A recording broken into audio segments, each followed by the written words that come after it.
Um dos grandes problemas do plano é que não houve discussão sobre o plano e nem foram ouvidas pessoas que entendem de imunização muito mais do que eu entendo.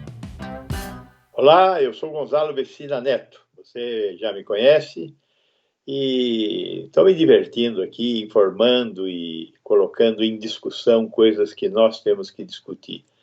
Tem muita gente a favor e tem gente contra, o que é bom sinal, né? A unanimidade é burra. Saiu o plano, finalmente, né, de vacinação. É bom lembrar que os países que estão vacinando hoje, a Inglaterra, o Canadá, os Estados Unidos, não começaram ontem. Nós começamos a publicação da portaria que cria o pessoal que vai bolar o plano é de setembro, 9 de setembro. É uma loucura, né? E aí essa portaria, que designou uma comissão, escreveu um plano que parte da comissão disse que não escreveu. E aí teve que ser revogada. E agora, em dezembro, foi republicada uma portaria, e aí saiu, a dia 16 de dezembro, o Plano Nacional de Imunizações. O Plano Nacional de Imunizações, basicamente, faz o que o plano anterior não fazia. Incorpora populações que o plano tinha desincorporado, basicamente quilombolas, moradores de rua, ribeirinhos, população fragilizada. De resto, ele coloca uma coisa mais ou menos consensual. Primeiro vacina profissional de saúde, depois vacina gente acima de 80 anos, depois de 75, 80, depois menos de 70 e por aí vai. Não vacina crianças, porque não tem testes. Então, não vacina crianças e adolescentes abaixo de 18 anos. Não vacina gestantes, porque não tem o risco estudado, né? E alguns portadores de comorbidades que poderiam eventualmente se prejudicar com a vacina. No total dos 212 milhões de brasileiros, esse plano põe para fora da vacinação algo em torno de 62 milhões de brasileiros, que provavelmente vão ser estudados mais à frente. Quer dizer, nós vamos começar agora a testar essas vacinas em crianças, para ver como ela funciona. Só a vacina da Pfizer testou a faixa até 12 anos, de 12 anos para cima. Nenhuma das outras vacinas fez isso. As outras vacinas pararam nos 16 anos. Por quê? Porque é mais difícil. Criança, a gente tem que ter mais cuidado, mais segurança. Um dos grandes problemas do plano é que não houve discussão sobre o plano.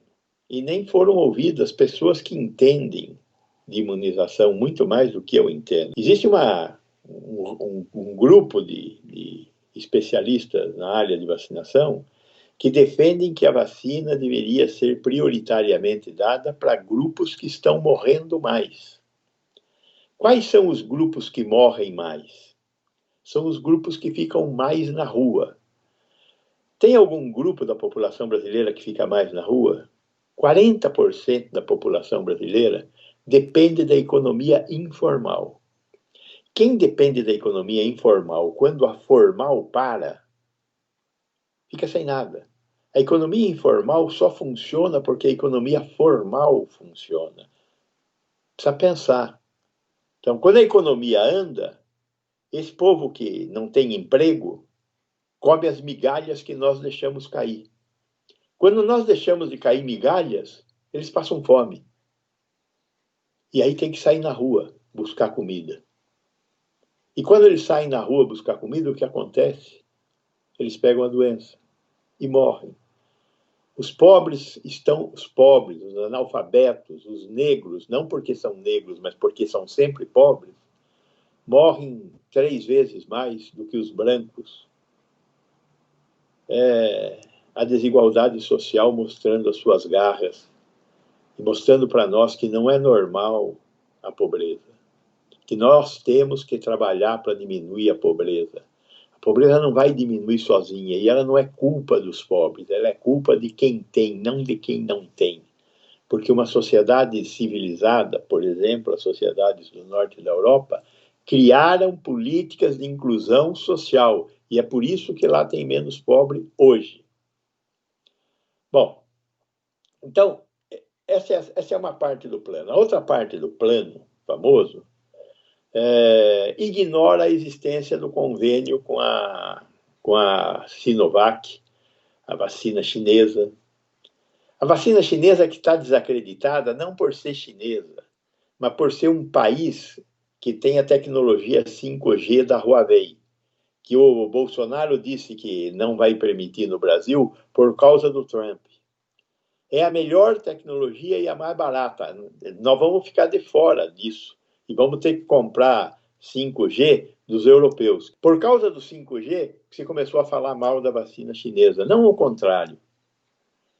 A China hoje é um hub de fabricação de tudo. Por quê? Porque ela tem a maior economia do planeta. A segunda maior, já vai ser a primeira maior.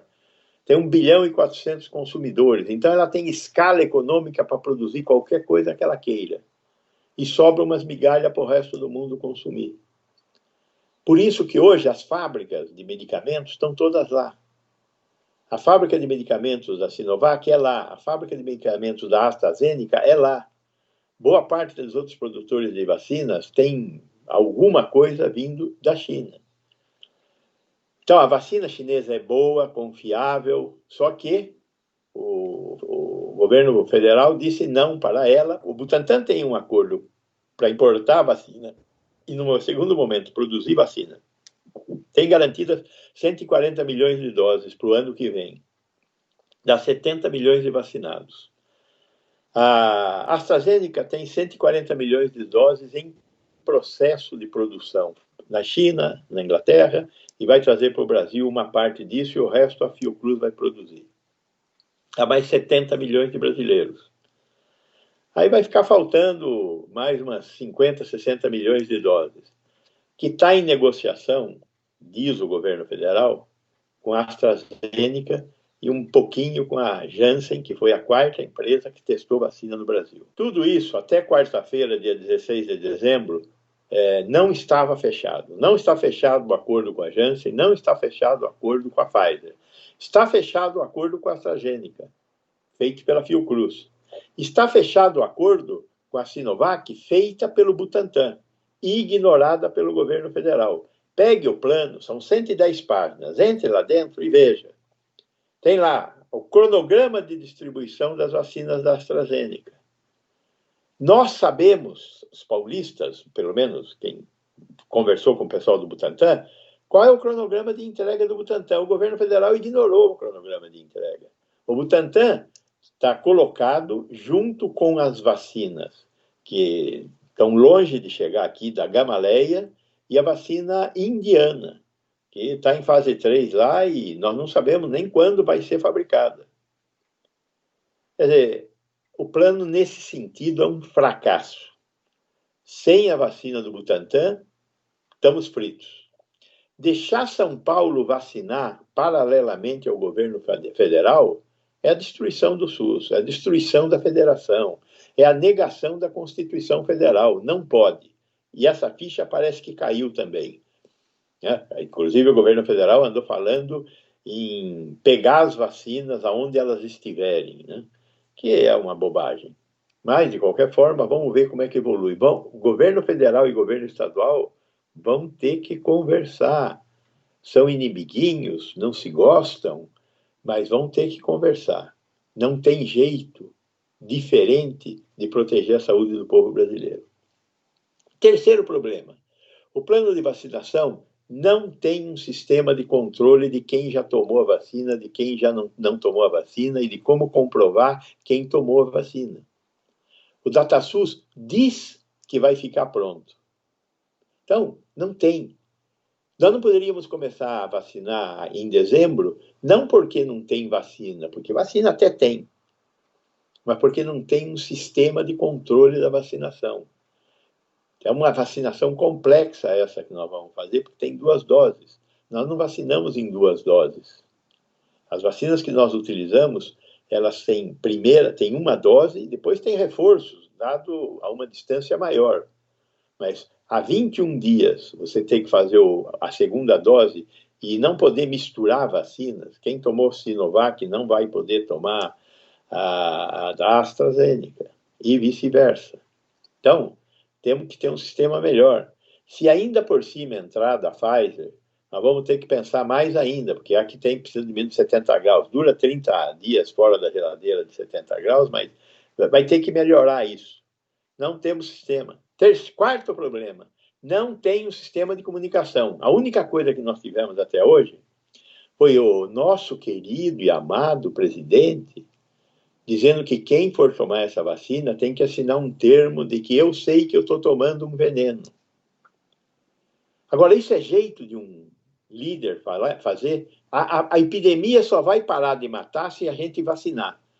E aí o bruto vem e fala, quem tomar vacina tem que assinar um termo dizendo eu sei que eu estou tomando algo que pode fazer mal para mim? É desse jeito? Está certo isso? Eu sou um idiota ou ele é um idiota? Então, tem que ter um plano de comunicação em que o presidente deveria surgir nesse plano de comunicação falando eu vou tomar a vacina, não como ele fez, dizendo que eu não vou tomar a vacina. Eu vou tomar a vacina e todos devem tomar a vacina, como fez a Angela Merkel, como fez o Bill Clinton, como fez o Obama, como fizeram vários líderes mundiais que querem salvar o seu povo. O nosso líder não quer salvar o povo, mas é a responsabilidade dele vacinar a população brasileira. Tem que ter um plano de comunicação.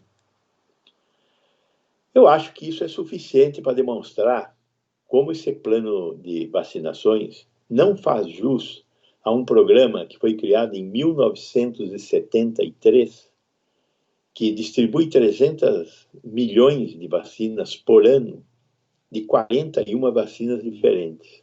Ou seja, nós sabemos vacinar. Este governo é incompetente em todas as áreas em que se meteu. O Ministério da Economia, que disse que ia privatizar tudo e fazer o Brasil novo, não privatizou nenhum prédio de esquina. E a economia está aos frangalhos. E existe falta de apoio à população mais pobre.